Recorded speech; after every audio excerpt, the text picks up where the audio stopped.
La luna deslumbrante asoma entre los árboles. La oscuridad de la noche lo inunda todo. Y una tenue niebla comienza a aparecer. Adéntrate en el bosque, busca el árbol viejo, siéntate a su lado. Ponte cómodo, cierra los ojos y escucha la historia que traen hasta ti las criaturas de la noche. Bienvenidos. Estos son los cuentos del bosque oscuro.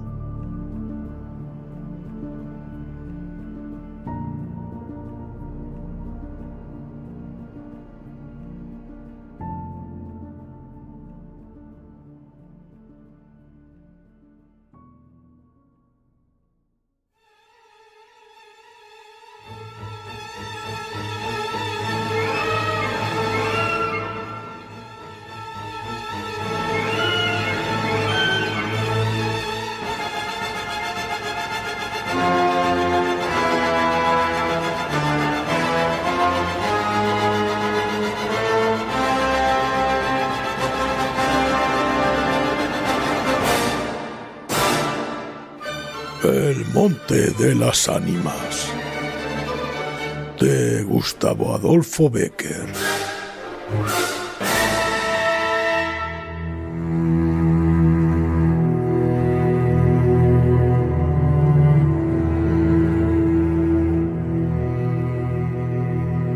La noche de difuntos me despertó a no sé qué hora el doble de las campanas.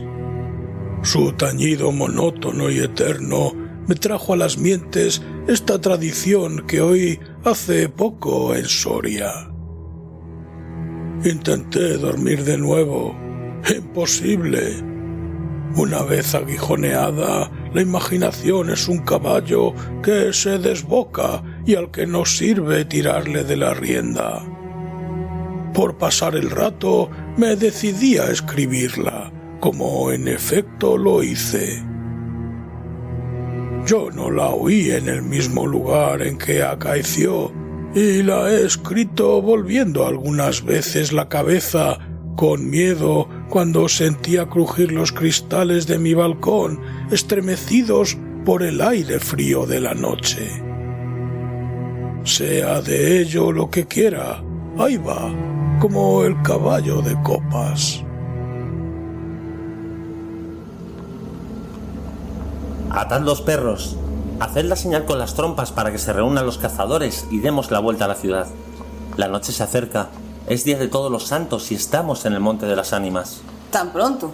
A ser otro día no dejara yo de concluir con ese rebaño de lobos que las nieves del Moncayo han arrojado de sus madrigueras. Pero hoy es imposible. Dentro de poco sonará la oración en los templarios y las ánimas de los difuntos comenzarán a tañer su campana en la capilla del monte. ¿En esa capilla ruinosa? Va, ¿quieres asustarme? No, hermosa prima. Tú ignoras cuanto sucede en este país porque aún no hace un año que has venido a él desde muy lejos. Refrena tu yegua. Yo también pondré la mía al paso y mientras dure el camino te contaré la historia. Los pajes se reunieron en alegres y bulliciosos grupos. Los condes de Borges y de Alcudiel montaron en sus magníficos caballos y todos juntos siguieron a sus hijos Beatriz y Alonso, que precedían la comitiva a bastante distancia. Mientras duraba el camino, Alonso narró en estos términos la prometida historia. Ese monte, que hoy llaman de las Ánimas, pertenecía a los templarios, cuyo convento ves allí, a la margen del río. Los templarios eran guerreros y religiosos a la vez.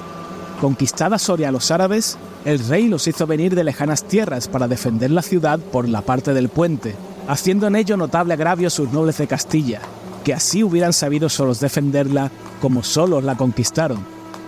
Entre los caballeros de la nueva y poderosa orden y los hidalgos de la ciudad, fermentó por algunos años y estalló, al fin, un odio profundo.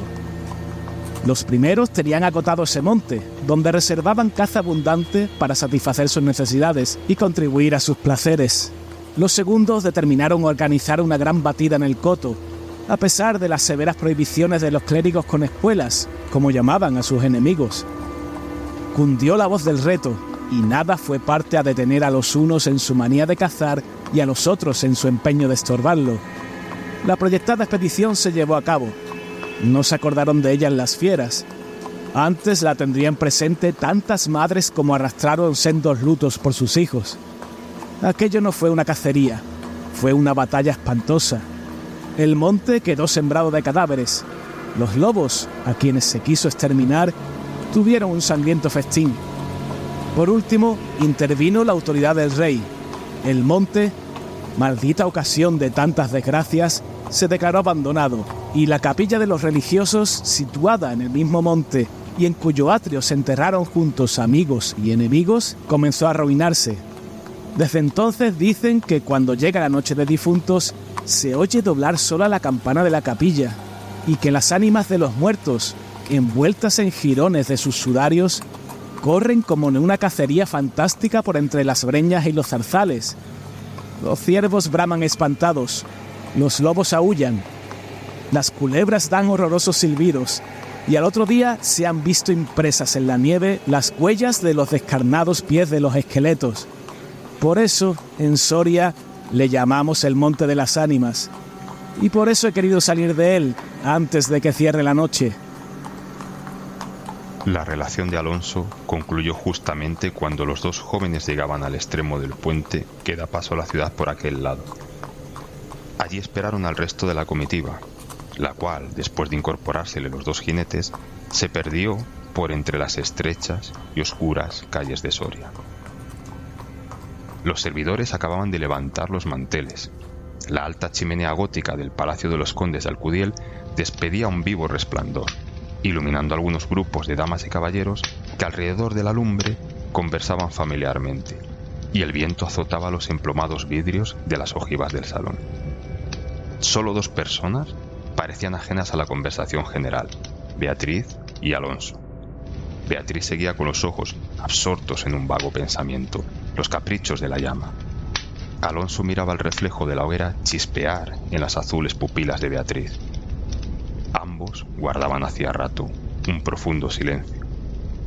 Las doñas referían, a propósito de la noche de difuntos, cuentos tenebrosos en que los espectros y los aparecidos representaban el principal papel, y las campanas de las iglesias de Soria doblaban a lo lejos con un tañido monótono y triste. Hermosa prima, exclamó al fin Alonso, rompiendo el largo silencio en que se encontraban. Pronto vamos a separarnos, tal vez para siempre.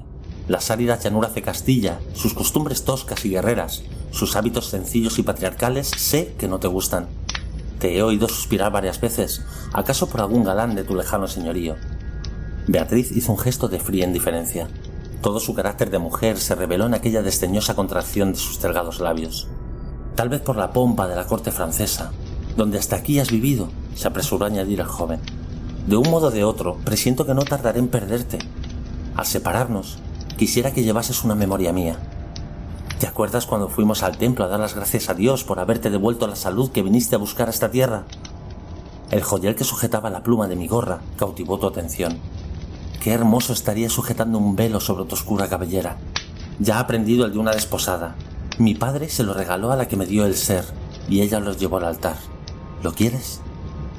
No sé en el tuyo, contestó la hermosa, pero en mi país una prenda recibida compromete la voluntad.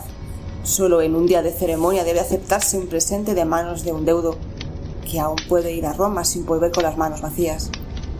El acento helado con que Beatriz pronunció esas palabras turbó un momento al joven, que después de serenarse, dijo con tristeza: Lo sé, prima, pero hoy se celebran todos los santos, y el tuyo entre todos. Hoy es día de ceremonias y presentes. ¿Quieres aceptar el mío? Beatriz se mordió ligeramente los labios y extendió la mano para tomar la joya sin añadir una palabra. Los dos jóvenes volvieron a quedarse en silencio y volvióse a oír la cascada voz de las viejas que hablaban de brujas y de trasgos, y el zumbido del aire que hacía crujir los vidrios de las ojivas y el triste y monótono doblar de las campanas. Al cabo de unos minutos, el ininterrumpido diálogo tornó a anudarse de este modo. Y antes de que concluya el día de todos los santos, en que así como el tuyo se celebra el mío, y puedes, sin atar tu voluntad, dejarme un recuerdo, ¿no lo harás?, dijo él, clavando una mirada en la de su prima, que brilló como un relámpago, iluminada por un pensamiento diabólico. ¿Por qué no?, exclamó ésta, llevándose la mano al hombro derecho como para buscar alguna cosa entre los pliegues de su ancha manga de terciopelo bordado de oro. Después, con una infantil expresión de sentimiento, añadió: ¿Te acuerdas de la banda azul que llevé hoy a la cacería y que, por no sé qué emblema de su color, me dijiste que era la divisa de tu alma? Sí. Pues se ha perdido. Se ha perdido y pensaba dejártela como un recuerdo. ¿Se ha perdido? ¿Y dónde?, preguntó Alonso, incorporándose de su asiento y con una indescriptible expresión de temor y esperanza. No sé. ¿En el monte, acaso? En el monte de las ánimas, murmuró, palideciendo y dejándose caer sobre el sitial. En el monte de las ánimas. Luego prosiguió con voz entrecortada y sorda: Tú lo sabes, porque lo habrás oído 1000 veces.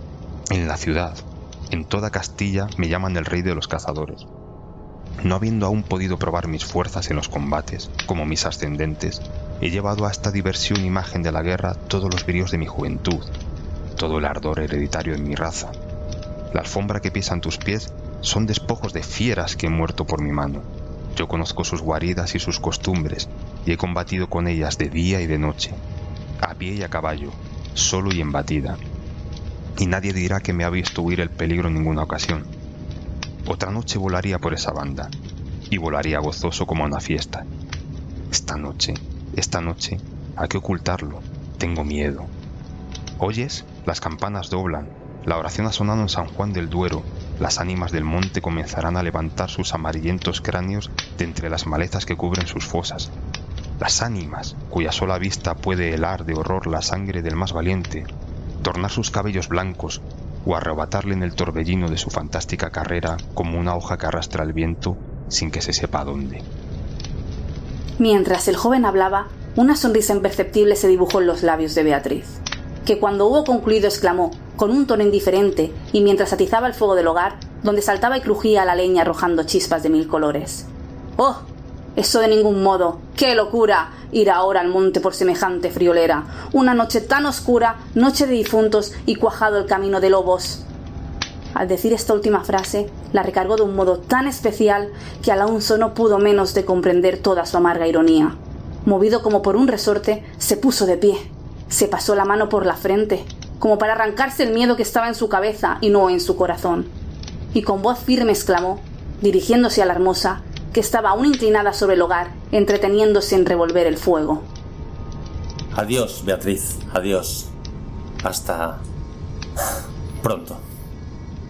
Alonso, dijo ésta volviéndose con rapidez, pero cuando quiso aparentó querer detenerle. El joven había desaparecido. A los pocos minutos se oyó el rumor de un caballo que se alejaba al galope.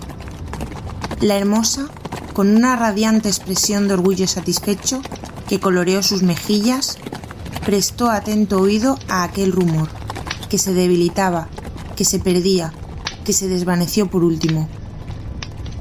Las viejas, en tanto, continuaban en sus cuentos de ánimas aparecidas.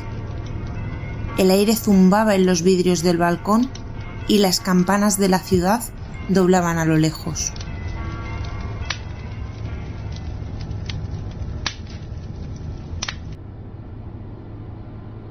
Había pasado 1 hora, 2, 3.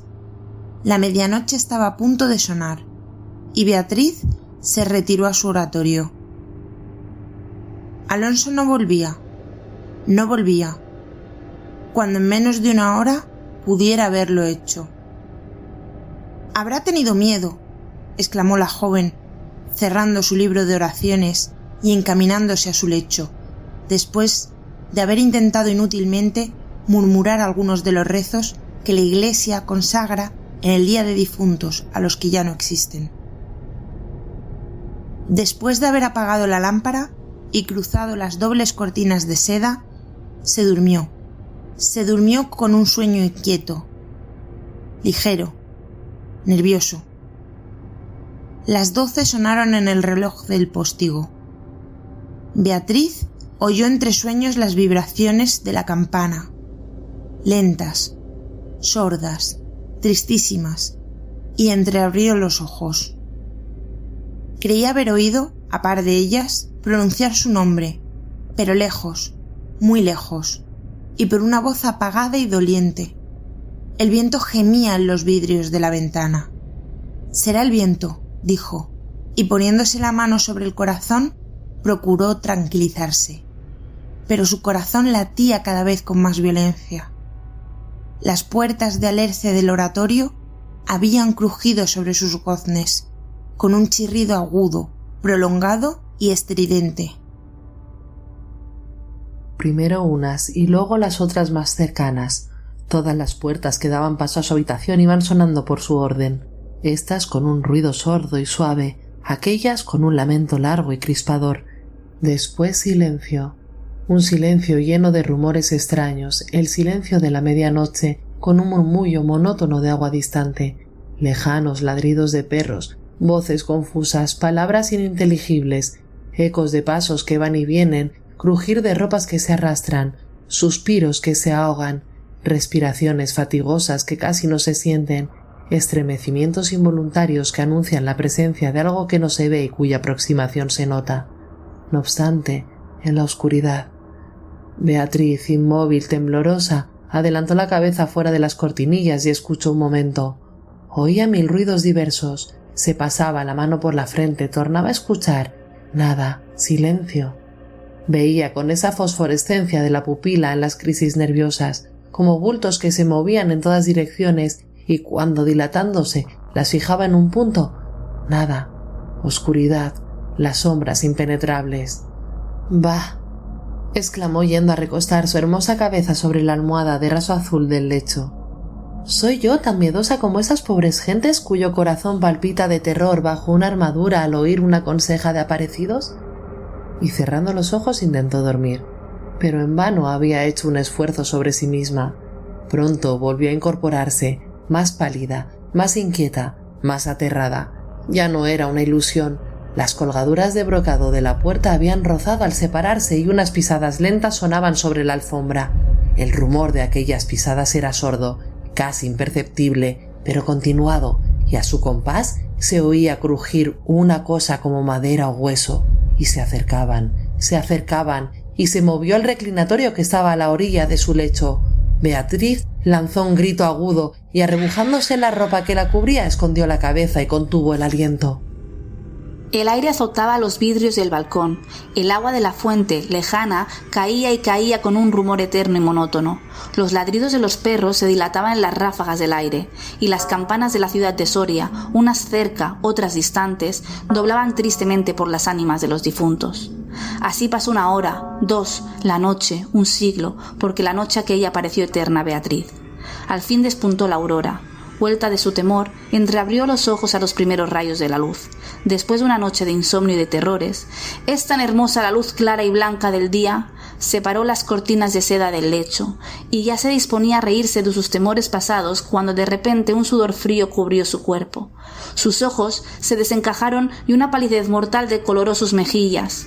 Sobre el reclinatorio había visto, sangrienta y desgarrada, la banda azul que perdiera en el monte, la banda azul que fue a buscar a Alonso. Cuando sus servidores llegaron despavoridos a noticiarle la muerte del primogénito de Alcaudiel, que a la mañana había aparecido devorado por los lobos entre las malezas del Monte de las Ánimas, la encontraron inmóvil, crispada, asida con ambas manos a una de las columnas de ébano del lecho, desencajados los ojos, entreabierta la boca, blancos los labios, rígidos los miembros, muerta, muerta de horror.